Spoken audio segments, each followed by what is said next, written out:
Nahaharap sa reklamo si Congressman Paulo Duterte kaugnay ng viral na video ng pananakit niya sa isang negosyante sa bar. Giit naman ng kapatid niyang si Vice President Sara Duterte, political attack raw ang viral video laban sa kanilang pamilya. Narito ang report ni Marian Enriquez. Sa kuha ng CCTV sa isang bar sa Davao City noong February 23, makikita ang lalaking nakaitim. Ang lalaki sa video sinasabing si Davao City 1st District Representative Paulo Duterte. Tila pinagagalitan niya ang nakasombrerong lalaking dinuro-duro niya.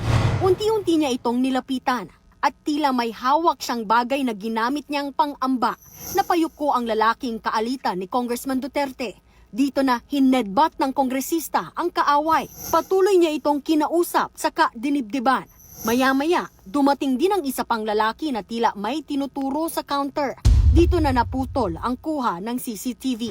Kaugnay niyan, sinampahan ng reklamong physical injuries at grave threats ng lalaki si Congressman Duterte.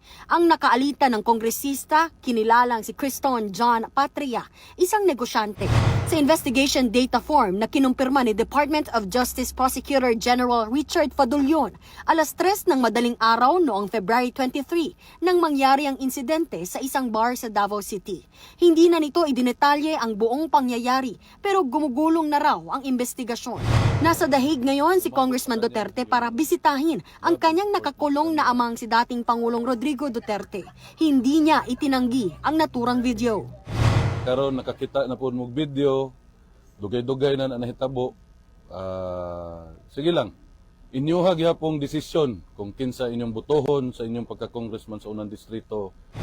Wala pa raw natatanggap na kopya ng reklamo ang kampo ni Congressman Duterte. Kay hantod karon ila pang i-authenticate kung asa gikan ang video. Ayon naman sa kapatid ng kongresista na si Vice President Sara Duterte, ang lumabas na video ay panibago umanong political attack sa kanilang pamilya. Nakikita niyo na basta merong nangyari na kagagawan ng administrasyon, ang ginagawa nila ay sinisira nila ang kanilang kalaban sa politika para matabunan yung totoong issue ng bayan. Welta naman ang palasyo, bakit kay Pangulong Marcos at sa kanyang administrasyon isinisisi ang ginawang pananakit umano ng kongresista? Kung inamin naman po ni Congressman Pulong Duterte, ayon sa kanyang pag-interview, hindi niya tinanggi ang video.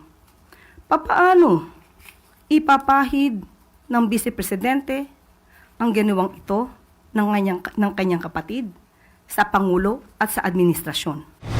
Ayon sa PNP, dadaan na sa pagsusuri ng Department of Justice ang mga isinumiting ebidensya kaugnay ng reklamo, kabilang ang CCTV footage. Wala raw silang kinalaman sa paglabas at pagkalat ng naturang video.